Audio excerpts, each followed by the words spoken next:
Flickers, welcome to Sneak Flicks.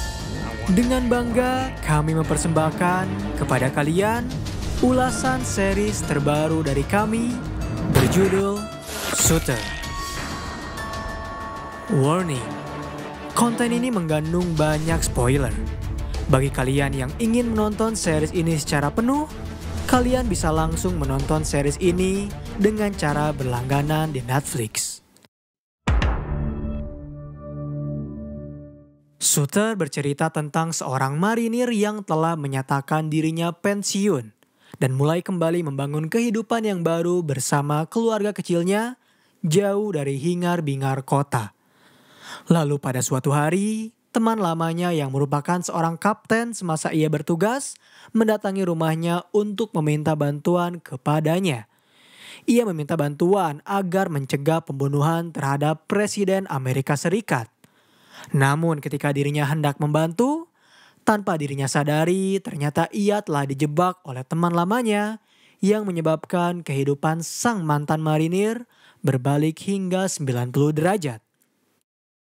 Penasaran dengan kelanjutan dari series ini? So without any further ado, let's get into it. Scene dibuka oleh Bob Lee Swagger yang tengah mempersiapkan senjatanya untuk memburu di tengah hutan. Di sana ia berhasil melihat sosok seekor serigala dan langsung mulai membidiknya. Namun ternyata ia melihat jika serigala tersebut tengah terkena jebakan yang dirancang oleh manusia. Hingga akhirnya ia mendekat dan melihat serigala tersebut telah terperangkap oleh jebakan manusia hingga menyebabkannya kesakitan. Lalu Bob Lee pun langsung mencoba untuk membantunya dengan cara menembakkan obat bius pada serigala tersebut. Tetapi ketika ia hendak membantu, tiba-tiba saja muncul dua orang yang berkata padanya jika itu adalah serigala milik mereka. Tentu Bob Lee tak sudi untuk memberikan serigala itu pada dua orang pemburu yang melakukan pemburuan secara ilegal. Karena tak terima dengan perkataan dari Bob Lee, dua pemburu tersebut pun mulai menyerangnya. Namun tanpa mereka sadari, Bob Lee adalah seorang mantan marinir yang membuat dua orang pemburu tersebut bisa dengan mudahnya ia lumpuhkan. Setelah kejadian itu, Bob Lee mulai kembali ke rumahnya, bertemu dengan keluarga kecilnya yang beranggotakan Mary sebagai anak dan Julie sebagai istrinya. Keesokan harinya, tiba-tiba sebuah mobil mendatangi rumah dari Bob Lee. Terlihat dari mobil itu keluar seseorang yang memandangi Bob Lee. Akhirnya ia pun mendekati orang tersebut yang ternyata pria itu adalah teman lamanya. Bernama Isaac Johnson, mereka lalu bertegur sapa dan melepas kerinduan setelah sekian lama Bob Lee beserta Isaac tak berjumpa. Kemudian Isaac meminta waktu sebentar pada Bob Lee untuk berbicara berdua dengannya di sebuah ruangan. Karena memang situasi tak terlalu kondusif, Bob Lee pun membawa Isaac ke gudang persenjataannya. Di sana Isaac menjelaskan kronologi tentang salah satu agen CIA yang telah tertembak mati. Agen CIA itu diperkirakan ditembak oleh sosok Solotov, salah satu penembak jitu yang menjadi saingan Bob Lee. Mendengar hal tersebut, Bob Lee tentu terkejut dan tak percaya jika itu adalah ulah dari Solotov. Ia lalu pergi meninggalkan Isaac untuk menemui putrinya. Tetapi Isaac mencoba mengejarnya dan kembali meminta bantuan pada Bob Lee untuk menghentikan Solotov. Karena menurutnya, hanya Bob Lee lah satu-satunya penembak jitu yang bisa menembak dengan tepat sasaran dari jarak 1,2 km. Namun Bob Lee tak menjawab bantuan dari Isaac hingga akhirnya Isaac pun pergi dan meninggalkan kartu alamatnya pada mobil milik Bob Lee. Lalu scene beralih pada sebuah spa yang dimana di sana telah dikepung oleh pihak FBI untuk melakukan penangkapan. Salah satu agen FBI lalu memasuki spa tersebut dan menemukan sasaran mereka yang bernama Dimitri. Mereka pun langsung segera mengejar buronan tersebut hingga tiba-tiba saja agen dari Homeland Security telah menangkapnya terlebih dahulu. Lalu pihak Homeland Security pun langsung membawa Dimitri. Sebelum ditangkap, ternyata Dimitri sempat mengatakan berlian itu abadi pada agen FBI tersebut. Agen FBI yang bernama Memphis itu langsung segera mengejarnya. Tapi mobil yang membawa Dimitri ternyata telah pergi dan ia langsung bertemu dengan Isaac Johnson. Lalu Isaac pun segera memperkenalkan dirinya yang bertugas sebagai keamanan dari presiden. Ia lalu bertanya, mengapa Memphis menginginkan Dimitri? Memphis menjawab jika Dimitri memiliki informasi tentang Voidian yang menjalankan bisnis impor ilegal. Dan kini giliran agen Memphis yang bertanya terkait alasan mengapa Isaac mencoba untuk menangkap Dimitri. Namun Isaac tak bisa menjelaskan dan justru pergi meninggalkannya. Kembali kepada Bobley yang tengah berduaan bersama istrinya, Julie. Ia lalu memberitahu tentang Isaac Johnson yang telah meminta bantuan kepadanya untuk pengamanan Presiden Amerika Serikat. Tetapi ia masih memiliki sedikit trauma setelah sahabatnya yang bernama Donnie Van tewas mati dalam medan perang. Hingga akhirnya istri dari Bobley belum mendengar cerita tersebut dan meminta kepada Bobley untuk berceritakannya terlebih dahulu. Akhirnya Bobley pun bercerita jika dahulu ia bersama rekannya Donnie Van ditugaskan di Afghanistan. Di area luar yang bernama Kandahar, mereka berdua mendengar jika Solotov berada di dekat sana dan membuat mereka harus berkemah selama 1 minggu. Lalu saat mereka sedang berjalan menyusuri bukit, tiba-tiba saja Bobley terkena tembakan di pahanya. Bobley lalu menyuruh Donnie untuk segera bersembunyi. Namun ia terlambat karena ternyata Donnie lebih dahulu mendatanginya. Hingga tiba-tiba Solotov menembakkan peluru kedua yang berhasil membunuh Donnie. Mendengar cerita tersebut, Julie pun menenangkan Bobley dan berkata jika itu bukanlah salahnya. Dan yang harus ia lakukan sekarang adalah menerima permintaan bantuan dari Isaac dan membalaskan dendam Donnie yang telah dibunuh oleh Solotov.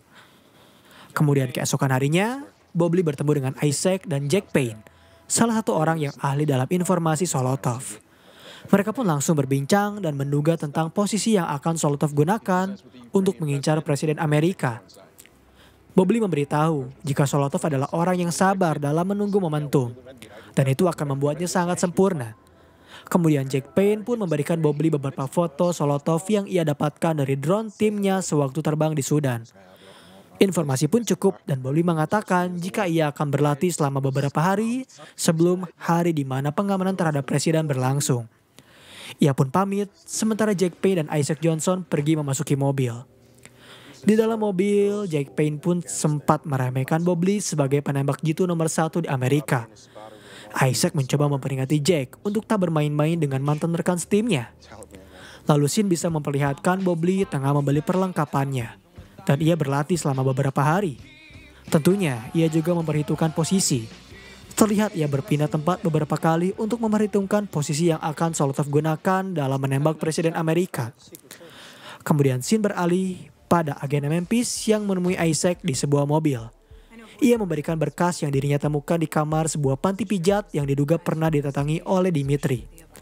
Berkas tersebut ditulis semua oleh wartawan yang sama, yaitu Karlina Ordenko. Semua berkas itu berbahasa Ukraina. Dan yang Memphis ketahui, berkas tersebut membahas tentang kota Groznyj. Ia yakin jika Rusia akan mengadakan sesuatu yang besar. Lalu ia pun pergi meninggalkan Isaac. Keesokan harinya, Bobley kembali bertemu dengan Isaac dan Jack, di mana ia mulai menjelaskan tentang posisi yang akan Solotov gunakan. Dan jika Solotov mengetahui posisi dari presiden, maka hal tersebut akan memberi Solotov keuntungan yang luar biasa. Dan tim Isaac akan melipat gandakan keamanan serta meliputi setiap serangan yang akan datang. Maka dari itu, Solotov tak akan menembak dari posisi tersebut. Lalu Bobley kembali menjelaskan posisi terbaik Solotov untuk menembak. Serta cara menghalauinya adalah dengan cara mengibarkan bendera di tiang Danny Way untuk menghalangi pandangan dari Solotov. Akhirnya setelah Bobley menjelaskan beberapa kemungkinan yang akan Solotov lakukan, Isaac berterima kasih atas partisipasinya dalam membantu mengamankan presiden. Isaac mengatakan jika presiden ingin bertemu langsung dengannya. Namun Bobley mengatakan jika ia menolak hal tersebut dan berkata jika ia dengan senang hati membantu negara. Lalu setelah itu ia kembali ke rumahnya dan menemukan sesuatu yang janggal di dalam gudang persenjataan. Ia pun langsung pergi ke dalam gudang senjata itu dan menemukan pin foto yang menancap pada foto istri beserta anaknya lepas. Namun ia tak mempermasalahkan hal itu dan kembali memasangkannya lagi. Keesokan harinya, hari di mana presiden dipercayai akan ditembak oleh Solotov terjadi, di mana seluruh pengamanan telah disiapkan. Dan di sana juga terdapat presiden dari Ukraina sendiri. Dari kejauhan, Bobley bersama Julie menyaksikan presiden akan menyambut para warganya. Namun saat presiden beserta rombongan tiba, Rupanya Bobli merasa ada sesuatu yang janggal, karena seharusnya Solotov telah ada di atasi. Lalu ia tiba-tiba langsung mendapatkan telepon dari Jack Payne yang mengatakan jika ia tak berhasil menemukan Solotov dan tak melihat senjatanya pula. Masalah pun terjadi, di mana Bobli tiba-tiba langsung berlari dan menyuruh istrinya untuk bersembunyi. Kemudian Bobli berkata jika dirinya salah dalam memperhitungkan karena Solotov akan menggunakan tegangan untuk menjatuhkan bendera. Ia langsung menyuruh Jack untuk menghubungi Isaac. Namun sayang, Jack ternyata tak mendengar suara dari Bobli dengan jelas. Dan ketika Bobli pergi ke lokasi A, tiba-tiba saja suara terdengar. Sebuah tembakan yang mengenai tepat Presiden Ukraina yang menyebabkannya tewas. Karena terkejut melihat kejadian itu, apalagi Bobli sedang berada di lokasi A, di mana di sana terdapat sebuah senapan panjang yang telah dipersiapkan. Kemudian tiba-tiba muncul seorang polisi yang langsung mencoba menembakkan senjatanya pada Bobli. Melihat polisi tersebut mengira ia adalah pelakunya, Bobli pun dengan terpaksa melompat dari ketinggian dan langsung menghantam mobil yang sedang terparkir. Sembari merintih kesakitan, ia tertangkap oleh Memphis dan Bobli mengatakan jika dirinya tak membunuh presiden. Episode kedua dibuka pasca kejadian penembakan pada Presiden Ukraina. Bobli pun langsung diralihkan tersangka untuk sementara waktu. Namun ia masih harus menetap di rumah sakit akibat luka yang ia alami setelah melompat dari ketinggian. Sementara itu, istrinya Julie ditahan oleh pihak FBI untuk diinterogasi terlebih dahulu soal apakah suaminya yang bernama Bobby Swager pernah terindikasi akan menembak presiden. Dan jawaban Julie adalah sangat tak mungkin, karena ia sangat mengenal suaminya sebagai mantan marinir yang setia mengabdi kepada negara. Di satu sisi, pimpinan FBI tengah mewawancarai pula Bobby yang telah sadar dari pingsannya. Namun semua pertanyaan yang dilontarkan oleh agen FBI itu tak ia jawab sama sekali. Dan Bobby hanya berkata bahwa dirinya membutuhkan pengacara. Ia ingin memanggil pengacaranya yang bernama Sam Vincent. Lalu tak lama pengacaranya pun datang dan menyuruh kepada agen FBI itu untuk keluar terlebih dahulu dari ruangan dan membiarkan Bobby mendapatkan hak undang-undangnya. Setelah keluar FBI tersebut, barulah Bobby berbicara pada pengacaranya. Ia mengatakan dan bersumpah jika dirinya tak menembak presiden. Dirinya sangat yakin kini sedang dijebak. Sayangnya Sam ingin Bobby untuk berceritakan terlebih dahulu secara jelas dan detail tentang kronologi yang terjadi. Kemudian Sam menuliskan, apakah ada orang lain yang terlibat di dalam bukunya. Dan Bobby mengangguk. Sam menjelaskan jika tim FBI telah mengkuras habis isi rumah dari Bobby dan memindahkannya ke gudang federal. Dan yang paling parah adalah FBI memiliki rekaman yang memperlihatkan Bobby tengah mengintai lokasi. Serta hal yang paling merugikan Bobby adalah ia akan dipindahkan ke penjara federal karena luka yang ia alami tak mengancam nyawa. Tetapi Sam mengatakan jika Bobby mempunyai sesuatu informasi, ia harus segera memberitahunya. Dan Bobby menuliskan nama dari Isaac Johnson. Kemudian tak lama Bobby pun langsung dipindahkan ke penjara federal. Dan di sana ia langsung diberi sambutan yang terlihat seperti ujaran kebencian karena dirinya telah membunuh presiden. Dan hal paling mencengangkan terjadi di sini, di mana rupanya Isaac bertemu dengan seseorang yang ternyata menjadi dalang di balik penjebakan, pemfitnahan, dan percobaan pembunuhan pada Bobby Swagers.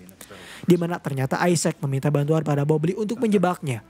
Dan karena sekarang ia berada di penjara federal dengan tingkat keamanan tinggi, mustahil untuknya bisa membunuh Bobby secara langsung. Namun orang tersebut seakan-akan meyakinkan jika Bobby bisa dibunuh di dalam penjara. Kemudian scene berpindah pada Jack yang tengah menghampiri salah satu petugas penjara.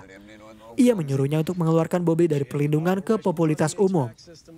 Tetapi penjaga sipil itu mengatakan jika Bobby adalah napi yang paling tenar dan tak bisa dipindahkan begitu saja. Kemudian Jack memberikannya sebuah alat dan menyuruhnya untuk segera menaruh benda tersebut di sistem FAK. Lalu setelah bertemu dengan Jack, penjaga penjara tersebut pun mulai menyalakan benda itu. Dan tak lama, alarm pun menyala yang membuat seluruh napi langsung keluar. Akhirnya Bobby pun dikeluarkan dari perlindungan dan dipindahkan ke populasi umum. Tetapi baru saja ia dikeluarkan, tiba-tiba Bobby langsung diserang oleh seseorang yang tampaknya seperti kesal terhadap perbuatan yang telah Bobby lakukan. Beruntung, kali ini ia berhasil dilerai setelah seseorang yang bernama Alexander Prosovich yang ternyata sangat senang karena Bobby telah berhasil membunuh Presiden Ukraina, langsung melindunginya. Bobby berhasil melakukan yang saudara-saudara Rusianya hanya impikan. Karena bagi dirinya, Bobby adalah pahlawan. Ia langsung diberikan sebuah hadiah. Kemudian scene memperlihatkan Isaac yang tengah berada di ruang latihan tembak. Ia bertemu dengan Jack Payne dan memarahinya karena dirinya gagal membunuh Bobby.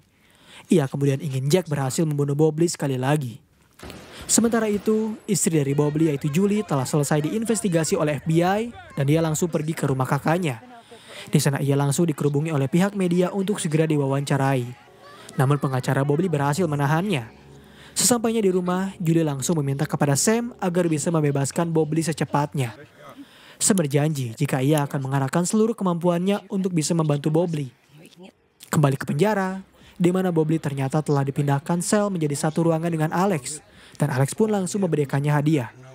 Alex memperlihatkan barang-barang yang ia miliki, di mana ia memiliki pisau, senjata, maupun ganja, makanan dan sebuah telepon. Akhirnya Bobley pun tertarik dengan sebuah telepon dan meminjamnya pada Alex. Dan yang ia telepon pertama kali bukanlah istrinya, melainkan Isaac Johnson. Kemudian ia bertemu dengannya di penjara, dan Bobley mengatakan betapa teganya Isaac telah menjebak teman seperjuangannya sendiri. Dan disinilah kebencian pada Isaac pun muncul ketika dirinya mengatakan tak pernah menganggap Bobley sebagai temannya sama sekali. Ia hanya menganggap Bobley sebagai rekan. Padahal mereka berdua telah melewati misi bersama sebanyak 53 kali. Lalu Bobley bertanya pada siapakah Isaac bekerja? Tetapi Isaac tak menjawab pertanyaannya dan justru pergi begitu saja meninggalkan Bobley sendirian. Akhirnya karena tak ingin keluarganya terluka, Bobley pun mengatakan jika dirinya akan mengaku telah menembak presiden. Ia tak ingin ada wawancara, tak ingin ada sidang, karena dirinya hanya ingin menghilang begitu saja. Keesokan harinya, Bobley berbincang dengan Alex untuk mengatakan jika ia tak bisa terus di sini. Sementara itu para musuhnya terus mengintai Bobley dari kejauhan. Dan salah satunya adalah Pavlo Teny, seorang pemerkosa yang telah ditangkap sebanyak 3 kali. Lalu Bobley bertanya bagaimana keluarga Alex ketika dirinya berada di penjara. Alex menjawab jika keluarganya tak akan pernah tersentuh. Saat Bobley bertanya padanya caranya bagaimana, Alex menjawab jika dunia ia dan Bobley sangatlah berbeda. Tapi tiba-tiba Alex menyuruh Bobley untuk menghafalkan sebuah nomor jika sewaktu-waktu keluarganya membutuhkan bantuan. Ia menyuruh Bobley untuk meminta bantuan atas nama dari Alexander Prosovich. Kemudian scene beralih pada seorang pria bernama Hugh Mitchum, bertemu dengan orang Ukraina yang terlihat tengah menjalin kerjasama dengannya. Mitchum bertanya tentang kapan presiden baru Ukraina akan bekerja.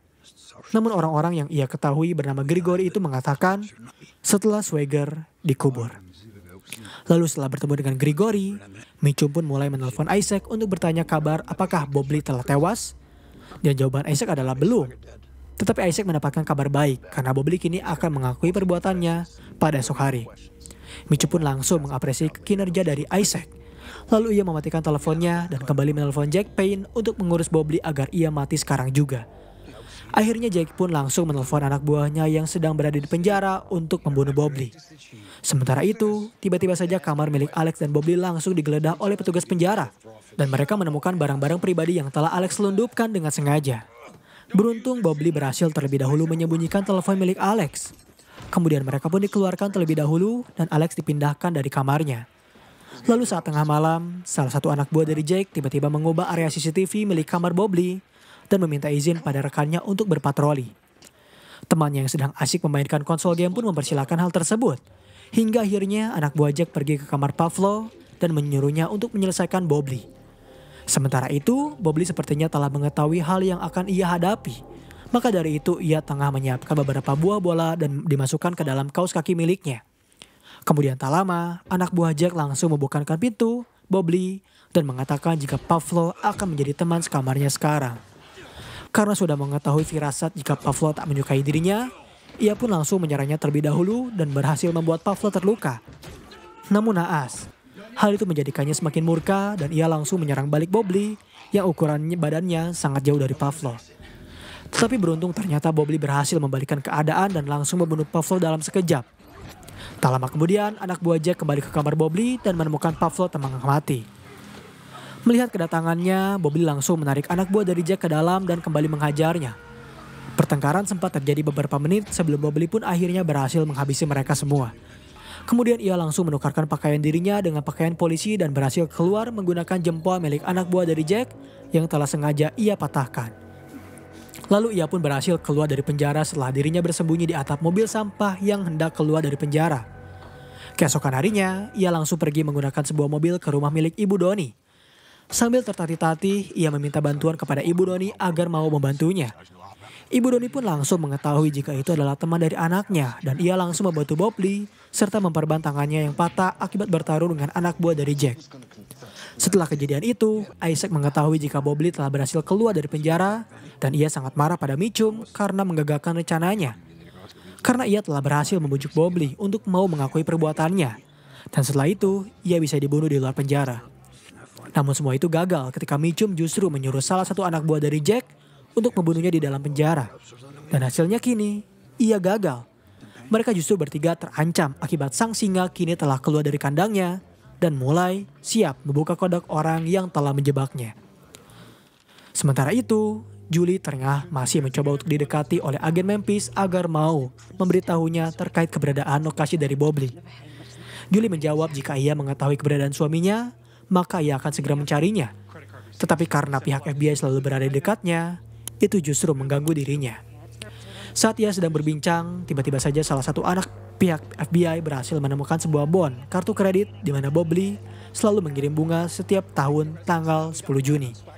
Pihak FBI pun bertanya, pada Julie kemanakah bunga itu dikirim? Dan Julie menjawab bunga itu untuk ibunya.